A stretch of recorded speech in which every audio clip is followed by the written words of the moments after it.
Anyone who's told you buyer's agents are free for the buyer, wrong. Stick around because I debunk that myth as well as others and give you guidance on how to make a decision whether to get a buyer's agent or not.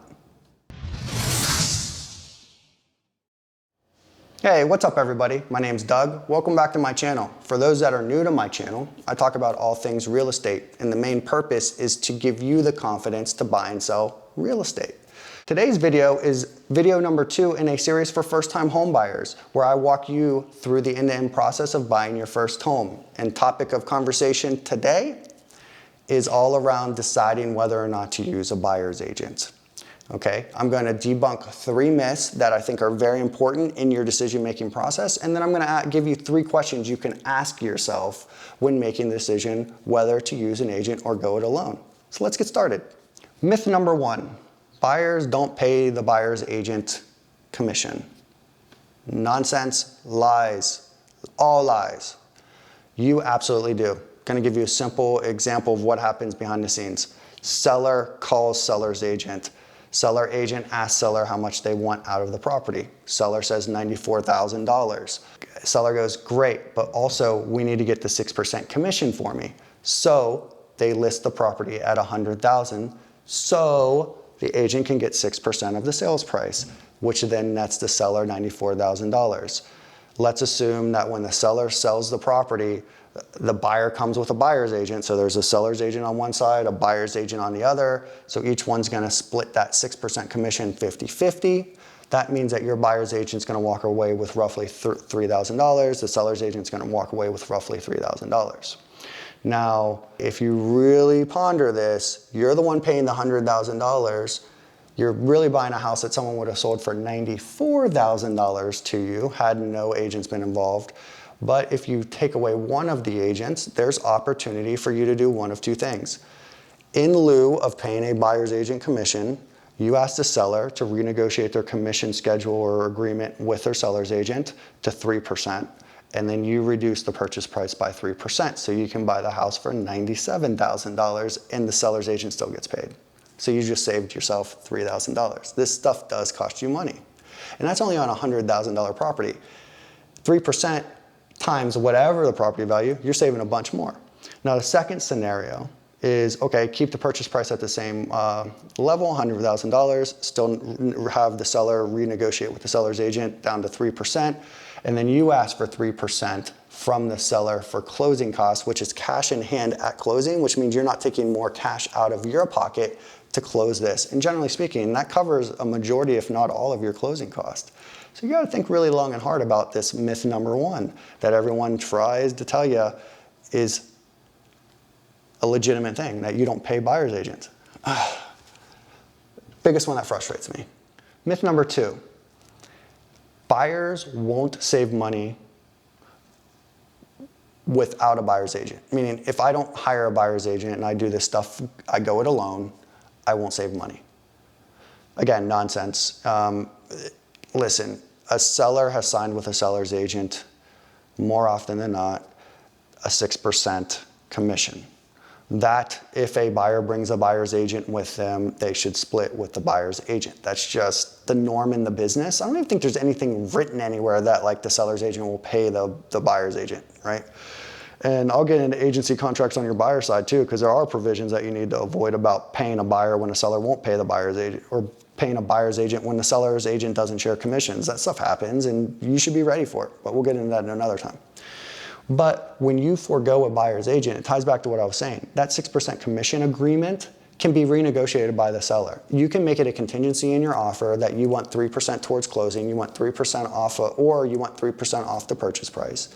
And in order for the seller to be able to do that, they should renegotiate with their seller's agent a 3% commission because you don't have an agent. And that's why you want that to happen. There's no reason that shouldn't happen.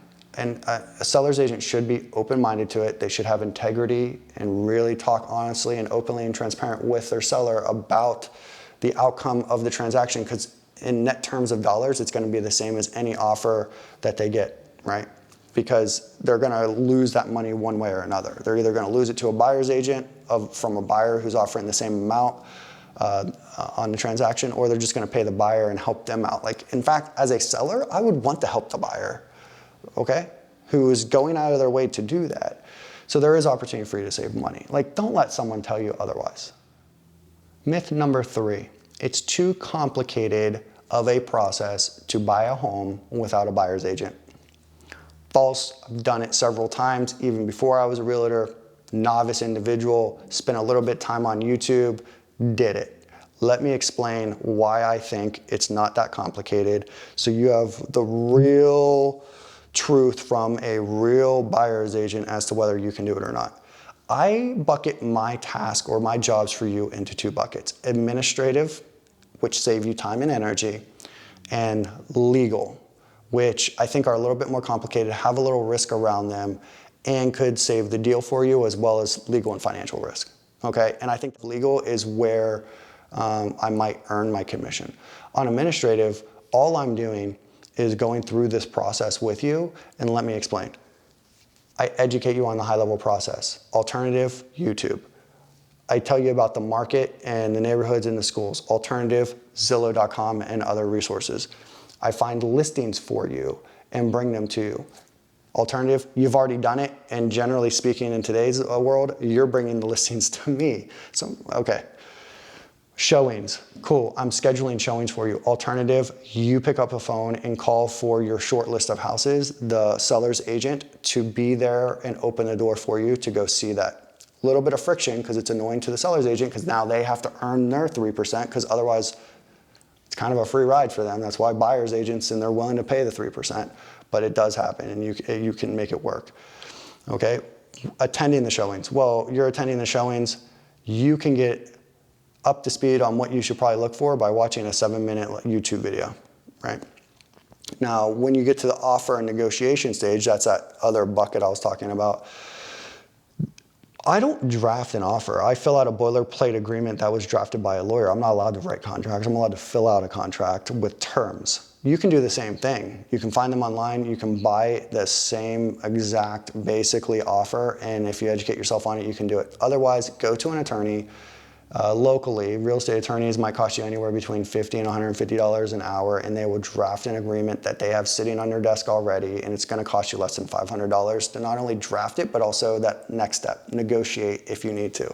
So you don't need an agent doing it. You can actually have a qualified real estate attorney who may be even better at it, doing the agreement for you and negotiating on your behalf. When it comes to inspections, you know, the last 3 transactions that I've done, yeah, they've asked me who they would use, but ultimately we went with someone else that they found. So a lot of my buyers are already looking for who they think they trust. They're asking family members. And 9 times out of 10, if you're local and you're just trying to buy something local, it's gonna work for you, and you're gonna probably take that burden on anyway, right? And then when it comes to repairs that your home inspector finds, who, by the way, is the professional who's going to advise you on what repairs you need, not me, then you can have the lawyer negotiate it, or at that point, it's a little less complicated. You should be able to do it with this directly with the seller's agent yourself. I've done it several times as a buyer, not as an agent. And then when you go to closing, agents are kind of hands off at that point. If anyone tells you that agents provide a tremendous amount of value once the repairs are completed and inspections are done, and we're just waiting to go to close, they're lying to you. I'll tell you right now, they're lying to you. My job has been done. I'm just waiting for my check, and my check comes at the end of closing. So keep all this in mind. It's doable for you. It's just a matter of time and energy, okay?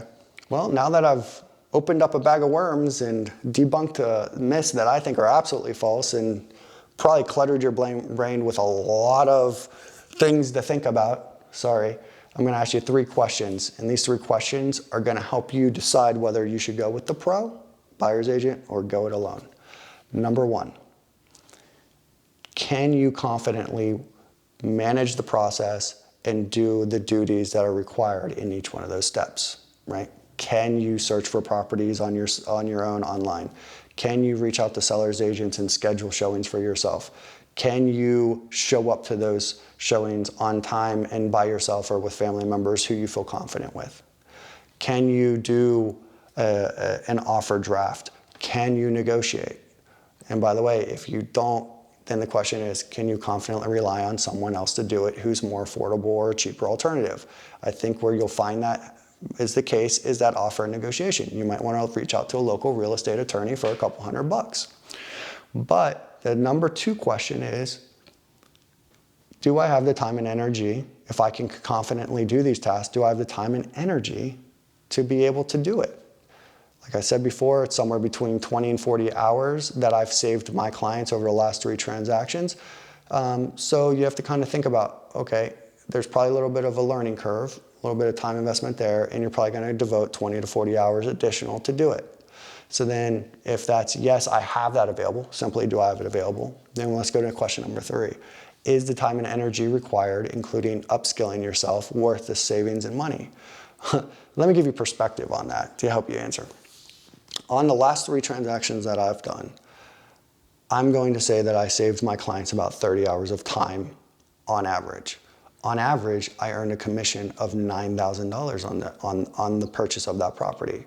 That means that for the time I saved them, they were paying $300 an hour for the time save. So you really have to ask yourself, is $300 an hour worth it to you? If you're capable of doing these tasks and you have the time and energy to do it. So I'll leave you with that, right? Cool. Hey, so I hope you guys enjoyed that video and it was helpful.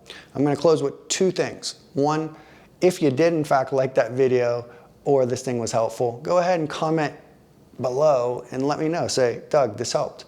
Or just simply give me a thumbs up.